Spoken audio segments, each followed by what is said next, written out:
to the daybreak. And here we go, guys. To the top right starts our Zerg player, the Casper player known as CZ2's Apple. Player part of a strong team. His opponent representing the GSL players, of course, a Protoss himself. He is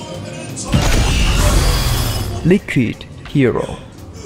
starting for Team Liquid.net here. And well, currently they announced that one of their players is going to retire. Jinro, a few days ago, there was a huge article, there still is a huge article at Team Liquid.net.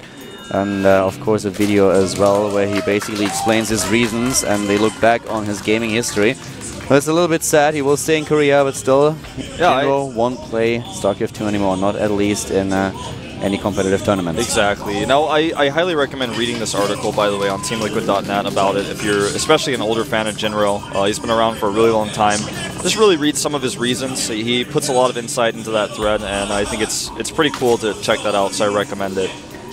In this game, though, we have now the Team Liquid player at the bottom left waiting for enough minerals to build his Nexus first. And on the other hand of the map, we have currently our Zerg player starting for CJ with his pool. Pool timing pretty normal here. Pool into expansion without gas. Very aggressive probe denial on the minerals as well, and he was even able to make sure the probe didn't accidentally mine. Because if you accidentally grab the minerals, then you can no longer do that sort of denying because your probe will just automatically go back to return cargo. Sees the hatchery, does not actually deny it though, so this is going to be something that Effort is really happy about. Yeah, indeed. So he doesn't have to go to the third base, doesn't have to dodge here. He can just stay at the natural, take his base, and then expand a little bit later. Whereas Hero, of course, is now following things up with one forge. He needs those cannons. But there's no aggression. Yeah. And the question is going to be, will Effort take a gas here very soon, or is he going to take a third base? Very likely a third. This is Daybreak. This is a map where almost every Zerg takes their third base, at least before the 430 mark. Making just 4 lings. Not going to be skimping, though. Some players recently have been making just 2. And this is going to be the question that Hero asks himself is, well, you're putting the drone here, I'm going to deny you as long as I can, and then how will I move on? Will I actually do a big 2-base attack? Will I fake one? Will I go Stargate play? And with the second gas being taken now for Hero, that sort of tech will begin to evolve. Ooh, this is the probe there. Well used here. Probe blocks, of course. The drone blocks the probe. And at this point, Hero is still looking good. We have to find out what exactly he's up to. I mean, his one gateway is going to finish now, and then he will immediately start with the Cybernetics core. There it is, before he can use his tech. The thing with Hero is that he sometimes really gets nervous. He was talking about this in the past on Twitter and also on Team Liquid. Just said that he has a problem with nerves. He needs to get into this mindset. So this is one of the players where the first map is really, really important. If he has this first win, then he can build up on it.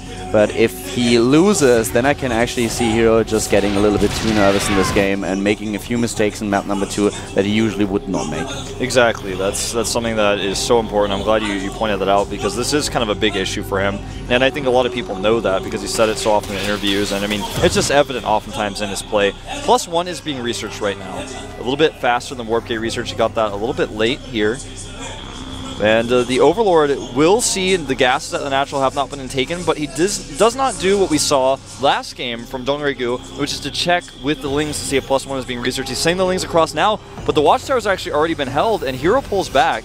Yeah, he doesn't want to lose the Zealot and therefore uses it to retreat. Currently the Harvest account is fairly even and no transition just yet. Looks like he's just going to rely on these gateways. Yeah. He has 1 though. Yeah, it needs to add more. There comes the robotics instead. And the Overlord still has not been able to see +1. He's going to chase these Lings off the Watchtowers. This is something that Effort is going to be playing a little bit in the dark with right now. Triple gas is going up for him. Okay, now he's going to be able to sneak in here and see the +1. This is very important. He does see it. Yeah, he knows that +1 is being researched, and he drops the Roach Run immediately a little bit earlier than we are used to, but at this point he can also start with his Evolution Chamber. And let's see what exactly Effort is going to do right now. From what Hero builds at this point with the robotics coming up, it looks like he's starting off with a few Immortals after maybe the first Observer. Yeah, he's going to be cutting the gateways out of this, and this is really cool because he showed already the +1 is researching. Now, this Overlord, if he misses the robotics in the main base, this is going to be really important because he won't know what's going on. He just barely sees it, which is so important. Because now he's going to actually think, okay, well, I don't have to make roaches right away just yet. I can actually get a few more drones out first. I know what type of attack is coming, if at all. And this is so important because otherwise he might have been a little bit too defensive against the possible 4 gateway pressure that he scouted earlier. Hero wanted to show this. He had the chance of actually building all those gateways a little bit farther to the left and hide them, but he definitely wanted to show them to the Overlord. Yeah. And this is another way of just kind of beating your chest a little bit, trying to posture, scare your opponent, which is so important when Larva is an important resource to manage, because if you make too many lings early on, yeah, your next inject you can get the drones, but that's a lot of resources lost, that's a lot of lings that you cannot use, and 14 of them on the way, speed halfway done. He's taken a macro hatchery, which is important, and all of this will be scouted by the Observer right now. Yeah, this one Overlord will barely, and I think it will die. Yeah, I think so too. He actually hid the probe away from it, which is really cool. Bye, Overlord. I'm glad that you said bye to him. That's really kind of you. Some people would have just watched him die, talked about his death, but not would have. I'm a nice guy, sometimes. Well, Zealot now with the +1 attacker. Currently, there's not really a lot going on in this map. Of course, we have the upgrades, just Effort trying to prepare for all eventualities. The Zerglings don't have speed just yet, so they can't really surround the Stalker here. He can just try to force back the first few Zealots. And he just needs to prepare. He needs to scout. He wants to know what exactly is going on. And Hero, we saw it earlier with the timings that he chose, is going for the 3rd base instead of pulling off some kind of immortal pressure push here. He's going for the +1 armor upgrade, but all in all, playing a very passive style and not really this aggressive style that we've seen out of so many pros players in the past. Yeah, this attack here is kind of one way to push creep back and also to kind of scare your opponent, making more units. But in this case, Effort already had the units out, so he's going to regret this, I feel. Even killing the 2 tumors is not going to be worth it if he loses all the Zealots. And that's entirely possible with the Lings to trap here. Now, back at home, Twilight Council, additional gates going up here. And I like what we saw earlier. We saw some speedlings go and also not only spot the 3rd base, but force some of the sentries to use force field energy. So Effort is actually in a good position now, taking a 4th base. He's got the macro hatch up. He's got Infestation Pit on the way. All of his tech is lining up nicely here. Whereas Hero he's got a 3rd base, but he doesn't feel as comfortable with it as Effort does right now. Hero needs a little bit more time. He needs the additional gas so that he can start with all the tech that he wants to have. And of course, that will also give him the opportunity to get just a bigger army. At this point, it looks a little bit like we have Effort now in a position where he can just do whatever he wants to. There's no pressure from Hero whatsoever, and this is usually not a good choice when you're up against a Zerg player. Exactly, and Effort is being allowed to do too much here. All the Immortals at the front, one of them may be picked off. He will go straight for it. And this is so bad if he actually is able to get it, but he doesn't. No. And I think he maybe should have gone for sentries instead, as that Immortal just has so many shields. This attack is a little bit, well... This could have been a lot better, let's just say that. He's going in too fast. I mean, the sentry kills, they are important. Hero could have saved the last sentry, but still, if you just look at this base and this, how he traded, Effort didn't trade well here, and this attack was just unnecessary. There was nothing that he could really achieve with it. I would have liked to see him go with Lings and Roaches to try to get the Immortals, or go with Roaches to one side, then bring the Lings to the other, or vice versa. Why go at all? Exactly. You know, if you're going to go, at least split them. But in this case, he went with the units split against the army and actually fought it head-on. There was no reason to fight there. Draw the units to one side, that's fine. Yeah. Try to get the Immortal if you have your Lings with you, but he didn't do that. And if you try to go for multi-prong attack and attack at 2 points, yes, drawing them out and then running the other part of the army in.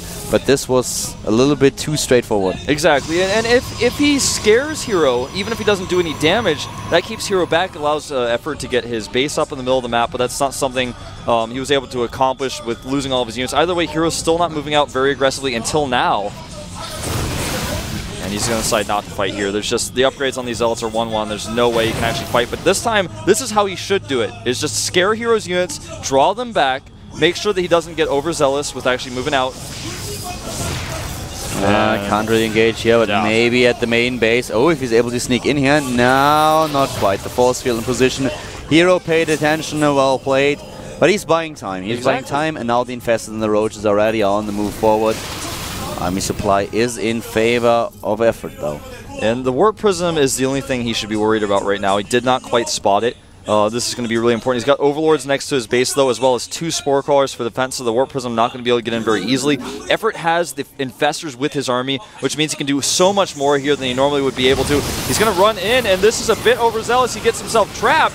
Bungles go down here, but so do the feedbacks. Nice, well placed. Not enough of them. Here comes the Warp Prism. Is he able to position it so that he can still warp in a couple of units? We'll find out soon enough, but right now we have the battle at the bottom left, and here is once again Hero the victor in the fight. Yeah, and back at home, he's got 8 Spine Crawlers going up in the center base because he knows that the counterattack will come. No Infestor energy. The Warp Prism taken out by Queens and Spore Crawlers in the main. With the Fungals, he's going to lose Infestors. He doesn't have enough energy to Fungal here. Used all earlier. He's going to have to use his Roaches to protect them. Nicely done, though. I really like that. Yeah, these Blinks and the Stalkers are really nice. The Warp Prism, something that I didn't really get. The Warp Prism, I thought for a second there that it was actually Iron Man. Well, guess what? You can't take all the hits. No. It just flew into the spawn like da da da da. Then there were 2 Queens as well, and everyone was just hating on this one Warp Prism. And no, he thought he had the invincibility power up, but it turns out it just ran out or something. I don't know. It was a little bit weird. I mean, against the Spore Crawler, it would have died anyways, but maybe a few units could have been warped in. But against Spore Crawlers and Queens, no. Definitely not. The supply is actually pretty even here, but the scary thing is you never want to have a Protoss on a 4th base if you can help it. No matter how many bases you have as a Zerg, if the Protoss has that 4th, you can lose the game if you lose one fight. He's getting that Greater Spire tech. It's almost finished. He's getting Adrenal Glands, a +2 for his Lings as well. I think it's awesome to see just how well Hero prepares for run-bys. He has a few units everywhere while he's now moving out and attacking, and just look at this. His army is ready wherever he is. There are enough units to stop any kind of aggression, and at the same time he takes down the 4th. This is brilliant. He protects his own base with a few of his Zealots. As soon as he realizes the opponent is moving out, he gets more Stalkers into the mix, and now he Storm Drops, and look at this effort, doesn't realize it at all. No, he does not. This is just too much damage done. Hero's not even done. He's got one small group of units. The units he killed the base with is actually starting to kill, well, just about everything. Spine Crawlers are not in position for this. He made a bunch of Corruptors, which aren't going to be useful. The Roaches are on rally here. Well, they take so many hits from the +2 Archons. Oh, those Spine Crawlers, they will save his ass for a while, but at this point, this is really bad now. Just look at how much he already lost. He's trying to go for the Brewlords, for example, but this is just so well played by Hero. He's ahead with 50 supply. He's already has his fleet beacon on its way and the robotics bay. Hero is looking very strong here. I have to say that I'm really impressed at how well he executed and just organized this last attack. GG.